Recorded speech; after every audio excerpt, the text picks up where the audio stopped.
The scar that never healed, the champagne glass trembled in Alara Brennan's hand, the amber liquid catching the ballroom's crystalline light. 5 years.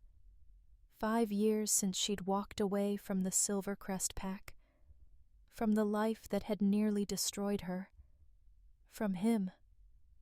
And now, across the glittering expanse of Boston's most exclusive werewolf gathering, those eyes, mercury silver and impossibly familiar, found hers through the crowd.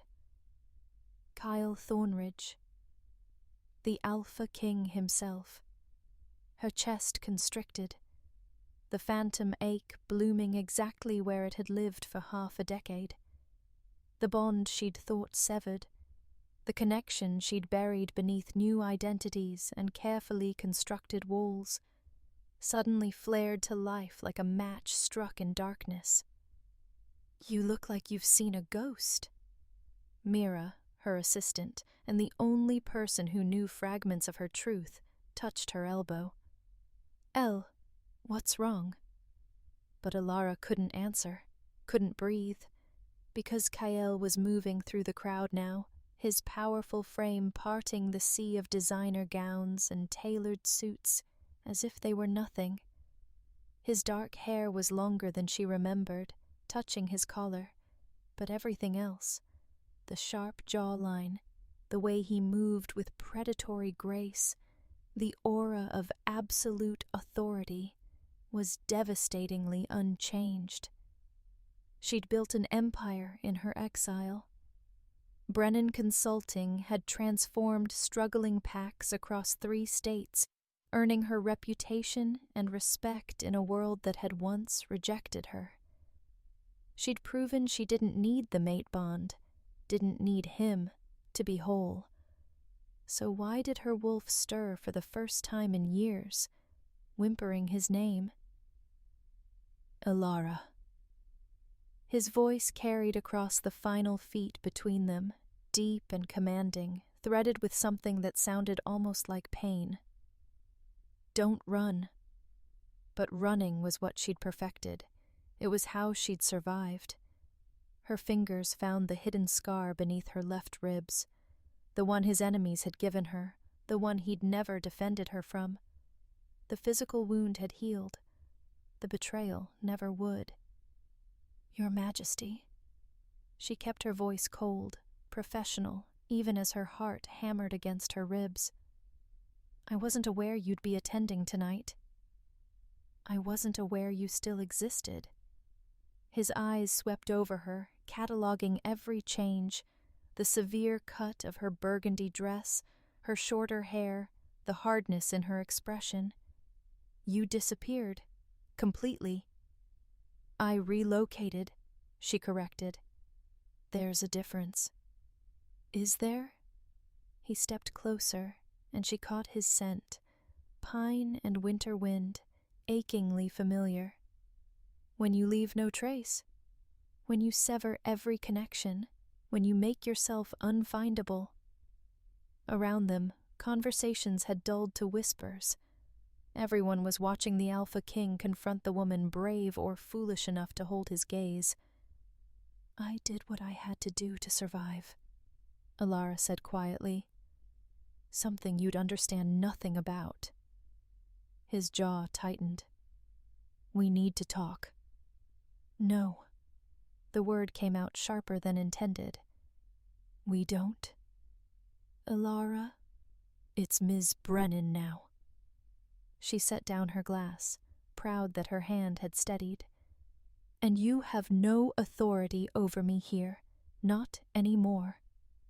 She turned to leave, but his hand caught her wrist, gentle, barely touching, yet the contact sent electricity racing up her arm. The bond recognized him, wanted him, even as her mind screamed warnings. "Please," Kyle said, and the word sounded foreign on his tongue. Alpha Kings didn't beg. 5 minutes, then I'll leave you alone forever if that's what you want." Alara met his eyes and saw something she'd never seen before. desperation. It unsettled her more than his anger ever had. 5 minutes, she agreed against every instinct. But not here. Because whatever happened next, whatever truths or lies were about to surface, she wouldn't give the wolves of Boston the satisfaction of watching her break. Not again. What secrets destroyed Alara and Chaol's bond? Can 5 minutes change 5 years of pain? Read on to discover the truth that neither of them is ready to face. Confessions in the Cold. The rooftop garden was deserted, winter air biting through Alara's dress as she stepped away from the ballroom's warmth. Below, the city sprawled in a carpet of lights, indifferent to the werewolf politics playing out above. She wrapped her arms around herself, less from cold than from the need to hold herself together. Chaol followed, silent as a shadow. He shrugged off his jacket without a word and draped it over her shoulders. The gesture was so achingly familiar, protective, possessive, that she nearly shoved it back at him. But his scent enveloped her, and her traitorous wolf purred. 4 minutes, 50 seconds, she said, staring at the skyline rather than at him. Do you remember the last thing I said to you? His voice came from too close behind her. That night before you left. You said nothing. The bitterness in her voice surprised even her. That was the problem, Chaol. You said absolutely nothing when they... She stopped, the memory still too sharp, too visceral. When they what? He moved into her peripheral vision, his profile etched against the night. Tell me, Alara. Tell me what happened that you never let me fix. She laughed, but it held no humor. Fix? You think there was fixing what your inner circle did? What Vivian orchestrated while you were too busy consolidating power to notice your mate was being systematically destroyed? The name landed like a physical blow. Chaol's entire body went rigid. Vivian told me you chose to leave, that you found the pack confining, that you wanted more than being a Luna could offer. And you believed her. Alara finally turned to face him, anger burning through her carefully maintained composure. Of course you did. The daughter of your father's Beta, your childhood companion, versus the nobody Omega you'd bonded with by accident at a territorial summit. It wasn't an accident, wasn't it? She pulled his jacket tighter around herself, armor against the truth in his eyes. You certainly treated it like one. Kept me hidden in the residential wing, never brought me to council meetings, introduced me as a friend when other alphas visited. The bond was inconvenient for your political ambitions, and we both knew it. Chaol's hands clenched at his sides. I was protecting you. The court was vicious, the old families resentful that I'd chosen an outsider. I thought if I kept you separate until I'd fully secured my position. You left me isolated and vulnerable. Alara cut him off. Easy prey for Vivian and her followers. Do you want to know what they did, Chaol? What your precious inner circle put me through while you were off proving yourself worthy of a crown you already wore? She pulled up the side of her dress, revealing the scar she'd mentioned earlier. It ran from her ribs to her hip, silvery white against her skin, the kind of wound that only a blessed blade could leave, one that would never fully fade. They told me you'd sanctioned it, she continued, her voice dropping to barely above a whisper. A test, to see if I was strong enough to stand beside an alpha king. They used silver and wolfsbane, and words that cut deeper than either. And when I dragged myself to your study that night, bleeding and broken, Vivian was there. She told me you were busy, that you'd given orders not to be disturbed, that I should understand. Leaders have priorities, and I wasn't one of them. Kael's face had gone chalk white. Elara, I didn't know. You didn't want to know, she corrected. When I left the next morning, barely healed, you didn't even notice I was gone for 3 days. 3 days, Kael. And when you finally sent someone, it was Vivian who came, to tell me that if I cared about you at all, I'd disappear, that my presence was a weakness enemies would exploit, that I was a liability you couldn't afford. She lied.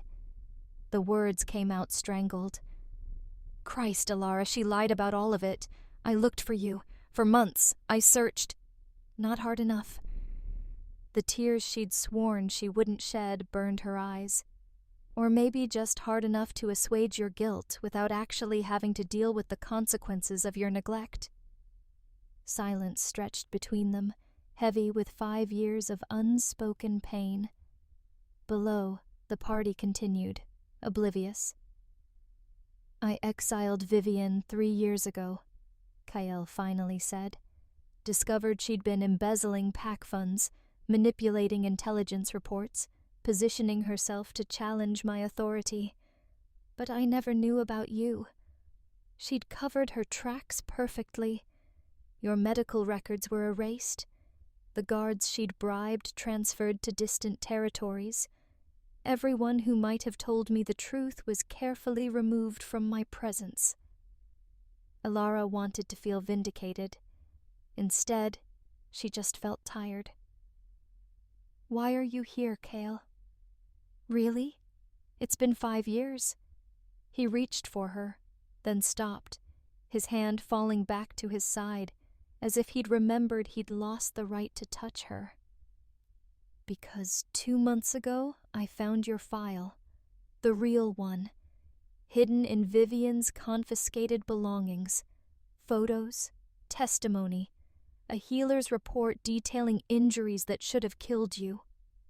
His voice broke. Evidence of a conspiracy to remove you from my life, and proof that I was too blind, too arrogant, too focused on proving myself as a leader to see what was happening to my own mate. So this is guilt, Elara said. You came to apologize. I came because I'm an idiot who let the most important person in his life believe she was disposable, Kael said fiercely. I came because the bond might be buried, but it's not broken, for either of us. I can feel you, Elara, feel your pain, your anger, your fear. And I came because even if you never forgive me, you deserve to know that what happened to you wasn't your fault, that you were right about everything, and that I failed you in every way that mattered. The confession hung in the frozen air between them. Elara's wolf howled inside her, torn between the mate bond pulling her toward him and the self-preservation that had kept her alive. Your 5 minutes are up, she whispered, but neither of them moved. The truth is finally revealed, but can honesty heal 5 years of betrayal? And what else is Kael hiding? Continue reading to discover the complications that threaten to tear them apart all over again. The unwelcome guest. Elara should have walked away, should have returned to the ballroom, collected Mira, and left before her carefully reconstructed world could crack any further. Instead, she stood frozen on that rooftop, Kael's jacket still around her shoulders, while her phone buzzed insistently in her clutch. You should answer that, Kael said quietly. I'm not going anywhere. She pulled out her phone, grateful for the interruption. Mira's name flashed across the screen. What's wrong? Get back inside. Now. Mira's voice carried an urgency that sent alarm bells ringing. We have a situation. Elara was already moving toward the door. Kael falling into step beside her with the instinctive protectiveness she'd once loved and now resented.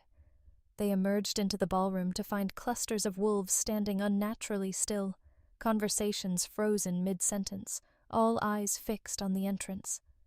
Where Vivian Ashford stood, immaculate in ice-blue silk, her smile as sharp as the claws hidden beneath her manicured nails. "No," Kael breathed, his hand finding the small of Alara's back. "She's supposed to be in the European territories." "How?" Well. Vivian's voice carried across the sudden silence, honeyed and poisonous. "Isn't this a cozy reunion? The Alpha King and his long-lost mate, together at last. How touching." Alara forced herself to breathe. 5 years. 5 years she'd spent building strength, building power, building a life where women like Vivian couldn't hurt her. She wouldn't crumble now. "Vivian." She kept her voice level, professional. "I wasn't aware you were invited to this event." "Oh, darling, I'm always invited." Vivian glided forward, and the crowd parted for her like she still wielded an alpha's authority. "Especially when there's entertainment to be had." "Tell me, how does it feel seeing him again? Does it sting? Does that pathetic little bond you two share still pull at your heart?" "You're not welcome here," Kael said, his voice dropping into the dangerous register that made lesser wolves bare their throats. "Leave. Now." "I don't think so." Vivian's smile widened. "You see, I've spent the last 3 years building new alliances, making friends in places you'd never think to look, and I've come with information that everyone in this room deserves to hear." She turned to address the assembled wolves. "About the precious consulting empire that Ms. Brennan has built. About where she gets her insider information. About the real reason she's been so successful at transforming struggling packs." Alara's blood went cold. Number. She couldn't know. No one knew about. "She's been stealing classified pack intelligence," Vivian announced, her voice ringing with false righteousness. "Using her past connection to the Alpha King to access privileged information, then selling it to the highest bidder. Every strategy she's implemented, every innovation she's brought to struggling territories, all built on a foundation of espionage and betrayal." The room erupted. Accusations flew. Wolves Alara had worked with, had helped, now looked at her with suspicion and anger. "That's a lie!" Mira shouted, but her voice was lost in the chaos. Kael moved in front of Alara, his presence forcing the nearest wolves back. "You have proof of these accusations?" "Better?" Vivian produced a sleek tablet from her purse. "I have documentation, bank transfers, encrypted communications, meeting records with your own intelligence officers, Kael, all showing a pattern of information theft spanning 3 years." Alara's mind raced. The documents would be forged, had to be forged, but Vivian was too smart to bring fabricated evidence that could be easily disproven. Which meant there was truth mixed in with the lies, truth that could be twisted. Because yes, she'd met with intelligence officers. 3 of them had defected from Silvercrest when they'd learned what Vivian had done to her. They'd provided information, not classified secrets, but insights into pack politics, cultural details, strategic frameworks that helped her understand the territories she worked with. She'd thought they were aiding her legitimately, but if Vivian had documented those meetings, removed their context, presented them as espionage. "The meetings were legitimate," Alara said, pitching her voice to carry over the crowd. "Former Silvercrest intelligence officers who disagreed with your corruption came to me with information about pack structures and political dynamics, public information, cultural insights, nothing classified. Former officers who violated their oaths, Vivian countered smoothly, who stole documents when they defected, who fed you information that you used to undercut pack leadership and position yourself as a savior. Shall we talk about the Riverside Pack? How you consulted them right into a leadership change that put your own people in power? That's not... But Alara faltered.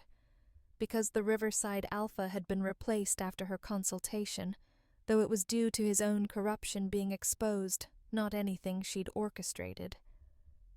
Or the Northwood Territory? Vivian pressed. The Aurora Pack? The Crescent Moon Alliance? Every single pack you've helped has seen significant leadership changes within a year of your involvement. Some might call that transformation. I call it conquest by another name. Kael's hand found Alara's, squeezing once, a gesture of support that sent contradictory feelings racing through her. She wanted to pull away, to stand on her own, to prove she didn't need him. But she also wanted to hold on, to accept the solidarity being offered. "This is a setup," Kael said, his alpha authority flooding the room, forcing wolves to their knees despite themselves. "Vivian has a vendetta against both of us. These documents are manipulated, and this timing, appearing at an event where we happen to both be present, is orchestrated." "Is it?" Vivian tilted her head, playing innocent. "Or is it convenient that you defend her? That you're so quick to dismiss evidence against the woman who ran from you 5 years ago? Tell me, Your Majesty, does everyone here know why she really left? Does everyone know about the bond you tried to hide, about the Omega you couldn't afford to claim publicly?" The wolves were listening now, their shock shifting to interest. Pack politics, scandal, and the Alpha King's secrets. This was the entertainment they'd come for. "Enough!" Alara pulled her hand from Kael's, stepped out from behind his protection. She'd hidden once. She wouldn't again. "Yes, I was bonded to Alpha King Thornridge. Yes, I left without explanation. And yes, I've built a successful business helping packs modernize and root out corruption. But I've done nothing illegal, nothing unethical, and I won't stand here while a disgraced exile makes accusations to salvage her own reputation." She turned to face Vivian directly. "You want to talk about my business practices? Fine. Let's talk about yours. About how you embezzled $3 million from Silvercrest's treasury, about how you falsified intelligence reports that led to a territorial conflict with the Redwood Pack, about how you systematically destroyed anyone who threatened your position, including your own Alpha's mate." "Careful," Vivian purred. "Accusations without proof are just slander." "Then let's get proof." Alara pulled out her own phone, fingers flying across the screen. "Every pack I've worked with, every leader I've helped, every transformation I've implemented, it's all documented, transparent, legal, and I'm sending access to those files to every wolf in this room right now." Her phone chimed as the mass message went out. Around them, devices buzzed and pinged. "You want to investigate me?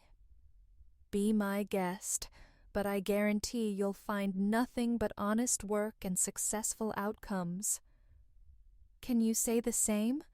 Alara challenged. Vivian's smile finally cracked. "This isn't over." "No," Kael agreed, stepping up beside Alara again. "It's not. Because I'm formally requesting that the Council of Alphas open an investigation into these accusations. Full transparency. Complete audit. And if you're found to have made false allegations, Vivian, I'll see to it that your exile becomes permanent and universal. No pack, no territory, nowhere to run. The room held its breath. Then Marcus Blackwood, alpha of the Boston territory and host of this event, stepped forward. The council will convene tomorrow. Until then, both Ms. Brennan and Lady Ashford are to remain in Boston, available for questioning. He looked between them. And may the truth, wherever it leads, be served. The crowd slowly began to disperse, conversations resuming in hushed, excited tones. Alara felt the exhaustion creeping in, the adrenaline starting to fade. Vivian swept past them toward the exit, but paused beside Alara. "You think you've won something tonight?" she whispered, too low for anyone else to hear. "But all you've done is paint a target on your back. And this time, Kale won't be able to protect you, because everyone's going to be watching." Then she was gone, leaving only the scent of expensive perfume and threats. Alara sagged slightly, and Kale caught her elbow. "Easy. You did well. I did what I had to." She straightened, pulling away. "Like always.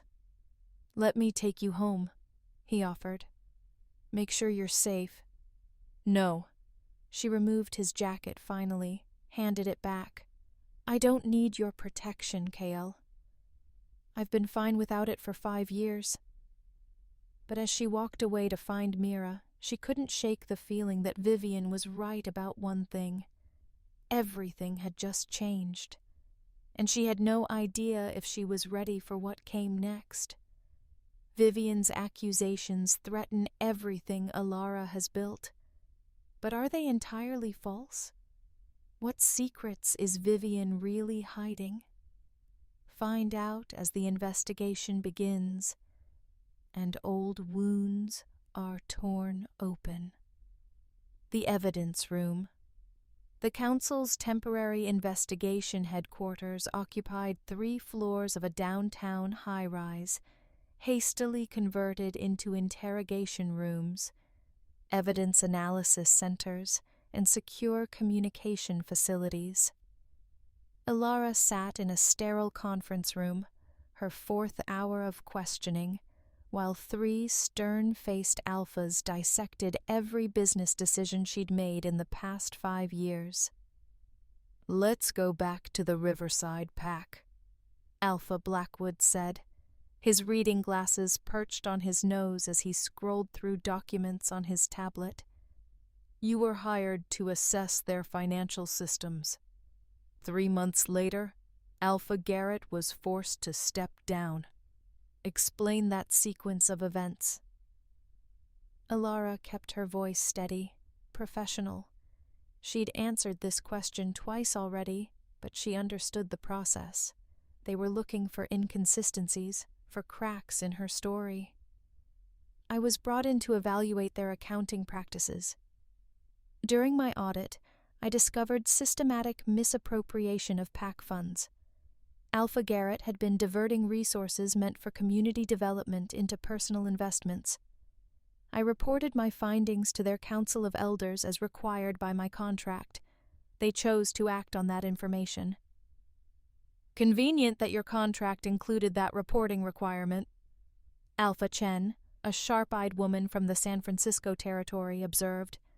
"Most consulting agreements include confidentiality clauses." "Mine include transparency clauses," Alara corrected.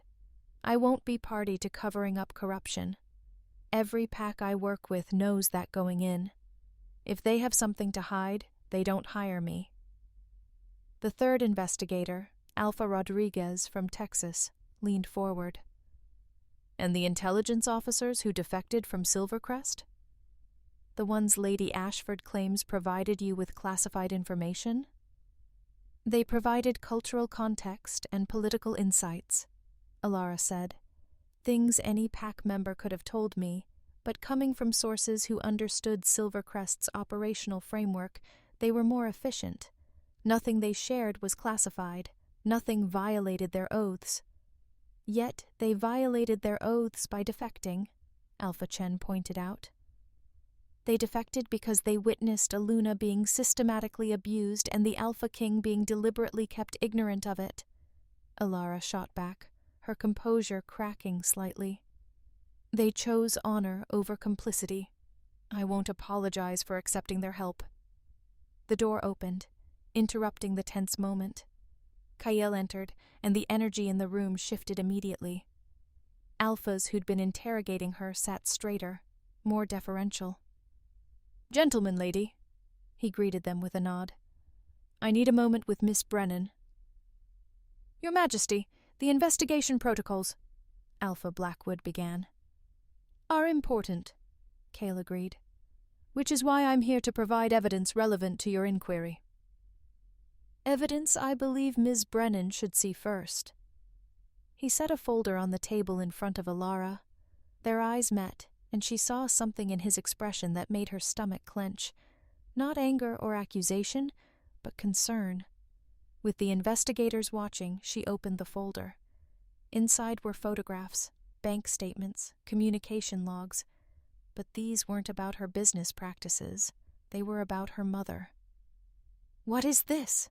Alara's voice came out strangled. "Vivian's real evidence," Kael said quietly. "Not against you. Against Camille Brennan. Your mother was on Silvercrest's intelligence payroll for 15 years, including the 2 years before her death. She sold PAC secrets to 3 different territories, caused 2 territorial conflicts, and was directly responsible for 17 deaths. Isn't it?" Alara gathered the photos, her mother's face smiling up from one of them. So young, so alive, so full of secrets Alara had never suspected. "Nothing about this is fair. Not what Vivian did to me. Not what my mother apparently did to dozens of wolves. Not this impossible choice you're forcing on me now." She looked at each of them in turn. "I need time. To process this, to think, to—" "You have 24 hours, Alpha Blackwood said. "After that, we have to recommend the Council take official action. And without the Alpha King's protection, that action will likely include sanctions against your business and possible criminal investigations into your consulting practices." "More convenient threats," Alara said. But she knew they were right, knew she was cornered, knew that somehow, despite everything she'd built, despite all her strength and independence, she was right back where she'd started 5 years ago, dependent on Kael Thornridge for her survival. The irony was almost funny. "I'll give you my answer tomorrow," she said finally. Then she walked out before any of them could see the tears she'd been holding back since the photos of her mother had stolen the ground from beneath her feet. Outside, the rain had started, cold and relentless. Alara stood on the building's steps, letting it soak through her clothes, numb to everything except the ache that had taken up permanent residence in her chest. The pain she'd hidden for years hadn't just returned. It had brought company. Alara faces an impossible choice. Return to the pack that broke her, or lose everything she's built. But is there a third option neither she nor Kael has considered? Discover what happens when the past refuses to stay buried. The third path. Alara didn't go home. Instead, she drove north, past the city limits, past the suburban sprawl, until the road narrowed to 2 lanes cutting through dense forest. She pulled over at a trail marker she remembered from years ago, a pack memory from when she'd been young and the world had seemed simple. Clearwater Pack territory, or what was left of it. The pack had dissolved 7 years ago, its members scattered to other territories after a series of what were officially called administrative failures. Now she understood the truth.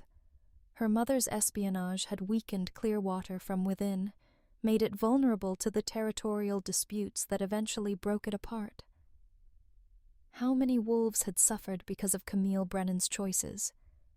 How many had died?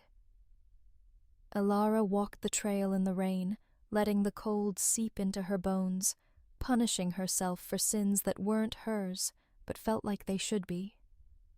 Daughters inherited more than genetics from their mothers. They inherited reputations, expectations, the weight of choices made before they were old enough to understand consequences. Her phone buzzed. Mira. Then Kyle. Then the investigators. She ignored them all. Until a different name appeared. Adrian Cross. Her thumb hovered over the screen. Adrian was one of the intelligence officers who'd defected from Silvercrest, the one who'd first approached her 3 years ago with information about PAC structures. He was also the closest thing she had to a friend who understood both worlds she'd inhabited. She answered, "I know you've heard." "About your mother?" "Yeah." His voice was carefully neutral. "Are you okay?" "I don't know what I am," she admitted. "Adrian, did you know? When you came to me, when you offered to help with my consulting work, did you know about her?" Silence stretched between them. Then, "Yes." The admission felt like another betrayal, even though she'd suspected. "Why didn't you tell me?" "Because you deserved to build something untainted by her choices," Adrian said. "Because you're not your mother, and I wasn't going to let her mistakes define your future. I helped you because you're brilliant at what you do, because PACs need people like you, not because of some inherited espionage legacy Vivian's trying to fabricate." "The Council wants me to go back to Silvercrest," Elara said. "Accept Kale's protection. Become his Luna, officially. It's the only way to neutralize Vivian's attack." "Is that what you want?" "I don't know what I want anymore." She sat on a fallen log, heedless of the rain. "I spent 5 years building independence, proving I didn't need a mate bond or PAC politics to matter.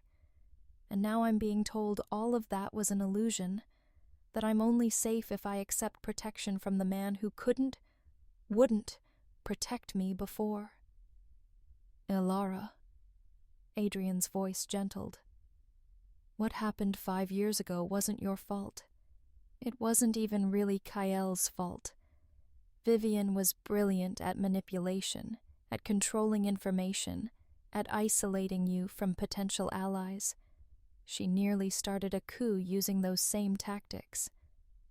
The fact that you survived her attention, that you built something meaningful afterward, that's remarkable." "It doesn't feel remarkable," Elara whispered. "It feels like failure. Like no matter what I do, I'm still that scared Omega bleeding out in a hallway, waiting for someone to care enough to help." "Then make a different choice," Adrian suggested. "Not the one they're offering you." "Find a third path." "There is no third path." "Vivian's trapped me perfectly." "Has she?" Adrian challenged. "Or has she shown you exactly where she's vulnerable? Think about it, Elara. Why does she care so much about destroying you? You left PAC politics behind. You're not a threat to her ambitions anymore. Unless..." Understanding dawned slowly. "Unless I have information she needs buried." "Or access to people who do," Adrian agreed. "She didn't embezzle 3 million alone. She didn't falsify intelligence reports without help. She didn't orchestrate your abuse without accomplices. When Kyle exiled her, he seized her assets and her records, but I'm willing to bet she had contingencies, hidden accounts, loyal followers still in place, evidence she needs to retrieve or destroy. And if I'm under Kale's protection in Silvercrest, I'm close to whatever she left behind. Alara finished. I'm a threat. Exactly. Which means this whole thing, the accusations, the revelation about your mother, the push to get you back to Silvercrest, it's not about destroying you. It's about controlling where you are and what you can access. Alara stood, her mind racing. She doesn't want me neutralized. She wants me contained, watched, kept away from her remaining assets and allies. So the question becomes, Adrian said, what does she think you can find? And why now, after 3 years, does it suddenly matter? The answer hit her like lightning. The council investigation. It's not just about me. They're looking at all of Vivian's activities during her exile. If they discover she's been building a power base, gathering resources for a return, she needs to make sure no one digs too deep into Silvercrest's old records, Adrian finished. Records that might show who else was involved in her schemes. Current pack members who might be implicated. And if I accept Kael's protection, become Luna, I'm bound by pack loyalty laws, Alara realized. I couldn't testify against Silvercrest wolves without violating my oath. Anything I discovered would be privileged information. While if you stay independent, you're a loose end, Adrian said. Someone with the skills to uncover corruption, the motivation to expose Vivian's allies, and no loyalty obligations to keep you quiet. A third path, Alara breathed. Not acceptance or isolation. Investigation. I find what she's hiding and I expose all of it. Her allies, her resources, the wolves who helped her hurt me and who are still in positions of power. It's dangerous, Adrian warned. If she's willing to destroy your reputation to contain you, imagine what she'd do if you became an active threat. She already did her worst to me, Alara said. And I survived. I'm not that scared, Omega, anymore, Adrian. I'm someone who's built an empire on exposing corruption. This is what I do. Then you'll need help. Documents, access, inside information. Can you get me into Silvercrest's sealed archives? The ones that require alpha-level clearance? Adrian hesitated. Not without committing several crimes, but I might know someone who can. Someone Vivian betrayed as badly as she betrayed you. Someone who'd love to see her permanently removed from power. Who? Kael's younger sister, Lyanna Thornridge. She was next in line for leadership until Vivian convinced Kael that his sister was too emotional, too unstable. Got her sent to a remote territory as a diplomatic liaison. Lyanna's been waiting 3 years for a chance at revenge. Hope stirred in Alara's chest, tentative but real. Set up a meeting. Secure channel. Tonight, if possible. Alara, if you do this, you can't go back, Adrian warned. Not to Silvercrest as Luna. Not to the simple solution they're offering. You'll be declaring war on Vivian and everyone protecting her. Good, Alara said, because I'm done running. Done hiding. Done letting other people decide my worth. She ended the call and turned back toward her car. The rain had stopped, leaving the forest dripping and clean, the air sharp with the scent of wet earth and possibility. Her phone buzzed again. Kael this time. She stared at his name, then answered. Where are you? His voice was tight with worry. You've been gone for hours. The investigators are concerned. Tell them I'll have an answer by morning, Alara interrupted, but not the one they're expecting. Alara, what are you planning? I'm planning to stop being a victim, she said. To stop accepting protection and start protecting myself. To find every piece of evidence that proves Vivian's still active, still dangerous, and still has allies in your pack who need to be exposed. Silence. Then, that's not what I'm asking you to do. I'm asking you to come home, to let me— I don't have a home in Silvercrest. Alara cut him off. I never did. You built a pack that couldn't protect its Luna, and asking me to return to it isn't protection, Kael. It's capitulation. I won't do it. So what's your alternative? Investigation? Espionage? Becoming exactly what Vivian's accusing you of being? No, Alara said softly. Becoming exactly what I've always been. Someone who roots out corruption and exposes the truth. You can help me, or you can stay out of my way, but you can't stop me. Alara. 24 hours, she reminded him.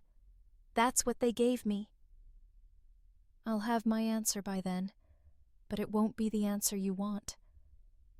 She ended the call before he could respond, before the part of her that still ached for his touch could weaken her resolve. The bond pulled at her heart, the mate connection that had never fully severed whispering that she was making a mistake, that she should trust him, that she should accept what was being offered. But Alara had learned the hard way that trust had to be earned, not assumed, and this time she'd save herself. Alara chooses the dangerous path, investigation over protection, truth over safety. But as she prepares to expose Vivian's secrets, she has no idea how deep the conspiracy goes, or who she can truly trust. The final revelations await. The Luna who couldn't be broken. The meeting took place in a converted warehouse in Boston's industrial district, the kind of neutral territory where pack politics dissolved into simple survival instincts. Alara arrived first, accompanied by Mira and Adrian, her small team of allies against an enemy who'd had years to fortify her position. Lyanna Thornridge appeared from the shadows like a ghost, her resemblance to Kael striking. Same silver eyes, same aristocratic features, but where his expression carried authority, hers held barely contained fury. So you're the Omega who broke my brother's heart, Lyanna said without preamble. And you're the sister he exiled to protect from Vivian's influence, Alara replied evenly. We both know what it's like to be collateral damage in someone else's power games. Lyanna studied her for a long moment, then smiled, sharp and dangerous. I like you. Adrian said you wanted access to sealed archives. What specifically are you looking for? Financial records from 3 to 6 years ago, Alara said. Correspondence between Vivian and other pack officials. Evidence of ongoing conspiracy, hidden accounts, loyal operatives, contingency plans. Anything that proves she's not acting alone and that she's still active despite her exile. That's a significant amount of classified information, Lyanna observed. Information that could destabilize Silvercrest's current administration if mishandled. Why should I give it to you? Because if I find what I think I'll find, it won't destabilize your brother's leadership. It'll strengthen it, Alara argued. Right now, he's operating under the assumption that removing Vivian removed the threat.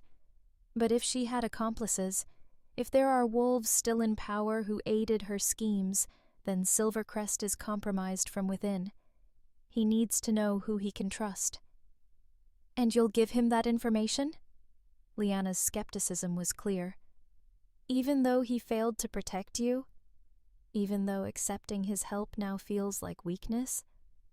I'll give it to him because the truth matters more than my pride, Alara said. Because other wolves, Omegas, vulnerables, anyone Vivian's allies might target, deserve better than I got. Because I'm not doing this for revenge. I'm doing it for justice. Lyanna's expression softened slightly. You really believe that? I have to, Elara admitted. Otherwise, the last 5 years were just survival, not growth. And I refuse to believe I went through all of that for nothing. All right. Liana pulled out a secure tablet. I've been compiling evidence since my exile, not for revenge, or not just for revenge, but because I knew Vivian wasn't finished, that someone with her ambitions doesn't simply disappear into exile without planning a return.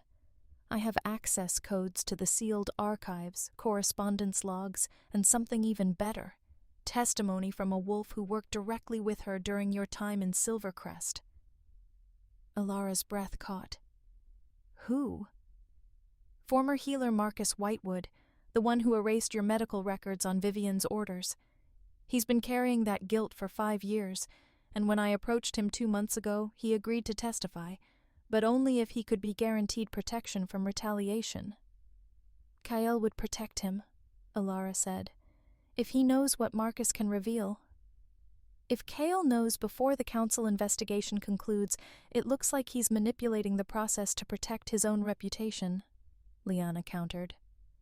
We need to present everything simultaneously, the financial evidence, the testimony, the proof of ongoing conspiracy, a complete package that leaves no room for doubt or political maneuvering. Which means I can't go back to Silvercrest, Elara realized. Can't accept the protection they're offering. Because the moment I'm bound to the pack, anything I discover becomes privileged information and I can't testify. Exactly, Adrian confirmed. You have to remain independent until the council concludes its investigation, which means facing Vivian's reputation attack without protection. It also means my business will likely be destroyed, Elara said quietly. Even if I'm eventually vindicated, the damage to my credibility will take years to repair. Clients will drop me. Future contracts will dry up. Everything I've built will be rebuilt, Mira said firmly, speaking for the first time. Elle, I've worked with you for 3 years. I've seen what you can do, how you transform packs, the lives you've changed. That doesn't disappear because of false accusations. It might take time, but you'll recover. The question is, can you live with yourself if you don't try? Elara looked at each of them, these people who'd chosen to stand with her despite the risks. What's your timeline? The council investigation concludes in 48 hours, Liana said. If we're going to present evidence, it needs to be then, which gives us 2 days to compile everything, verify sources, prepare testimony, and coordinate with council investigators. 2 days to prove Vivian's entire power structure is corrupt, Elara summarized. To expose wolves who've spent years covering their tracks. To risk not just my reputation, but potentially my life if they decide I'm too dangerous to leave alive. Yes, Liana agreed. Still interested? Elara thought of the scared Omega she'd been 5 years ago, bleeding and alone, believing she deserved the abuse because she wasn't strong enough, wasn't worthy enough, wasn't enough. She thought of the woman she'd become, independent, successful, but still running from the pain that defined her. And she thought of all the wolves who'd suffer if Vivian and her allies remained in power. All the vulnerable pack members who'd face the same isolation and abuse she had, with no one to intervene, no one to care. Let's burn it all down, Elara said. The next 48 hours blurred together in a frenzy of data analysis, document verification, and witness coordination. Elara barely slept, living on coffee and determination as she and her team built an ironclad case against not just Vivian, but 5 current Silvercrest officials who'd aided her schemes. Kael called 17 times. She ignored 16 of them. On the 17th, at 3 a.m. the night before the council hearing, she answered. "You're going to do this without me," he said. Not a question. Yes. You're going to risk everything, your business, your safety, your future, to expose corruption you could simply walk away from. Yes. Silence. Then, the Omega I knew 5 years ago would never have done this. She would have hidden, survived. The Omega you knew 5 years ago died when your pack tried to destroy her, Alara said. I'm what grew in her place. And I don't hide anymore. I know, Kale said softly. Alara, I can't protect you if you do this. Can't intervene if Vivienne retaliates, can't shield you from the Council's judgment. You'll be completely vulnerable. I've always been vulnerable, Alara replied. The difference is, now I'm choosing what to be vulnerable for. Truth is worth the risk. What about us? The question was quiet, almost hesitant. What about the bond? The possibility that we could... There is no us, Alara interrupted, though her heart cracked saying it. There's you, the Alpha King, trying to rebuild your pack. And there's me, trying to make sure vulnerable wolves don't suffer like I did. Maybe someday those paths will align, but right now, they don't. And I can live with that. I can't. Kale's voice broke. I can't live with knowing I failed you twice, once through ignorance, now through inability to support the choice you're making. Then learn to, Alara said gently. Because I'm done being saved, Kale. I'm saving myself. And if you really care about me, you'll let me. She ended the call, and this time when she cried, it wasn't from pain, but from the strange relief of finally being free. The council hearing convened at noon in a formal chamber, all 13 territorial alphas present, along with Vivienne, Alara, and representatives from the packs under investigation. Media had been barred, but the decision would be public, the ramifications spreading across every werewolf territory on the continent. Alpha Blackwood called the session to order. We've reviewed the evidence submitted by all parties. Lady Ashford's accusations against Ms. Brennan regarding espionage and corruption, Ms. Brennan's documented business practices and client testimonials, and, received this morning, a substantial package of evidence submitted by Princess Lyanna Thornridge, former intelligence officer Adrian Cross, and... He paused, genuine surprise in his voice. Former healer Marcus Whitewood of Silvercrest Pack. Vivienne's composure cracked for the first time, her head whipping toward where Marcus sat, pale but determined. The evidence is extensive, Alpha Blackwood continued, and damning. Not to Ms. Brennan, but to Lady Ashford and 5 current Silvercrest officials who conspired with her to commit fraud, embezzlement, assault, and attempted murder of a Luna bondmate. The chamber erupted. Accusations flew. Vivienne rose, her face twisted with fury. This is a setup. That evidence is falsified.